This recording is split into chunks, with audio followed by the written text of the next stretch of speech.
Okay, kids, let's go. Mom, don't leave the car on too long.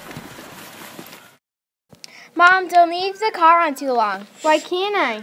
Well, when you keep your car on too long and burn up 1 gallon, that would release 22 pounds of carbon dioxide. Carbon dioxide can do a great damage to the human respiratory system, and 76% of carbon dioxide in the air is from cars alone. Oh, wow, what happens to everything else? Well, molecules are being wrecked faster than they can be made, and it's making a hole in the ozone layer. How does that affect living things like plants and animals? A thing called benzene can kill plants and even give some animals cancer. Well, that's just horrible. Well, it also heats up the earth and has a huge climate change on us.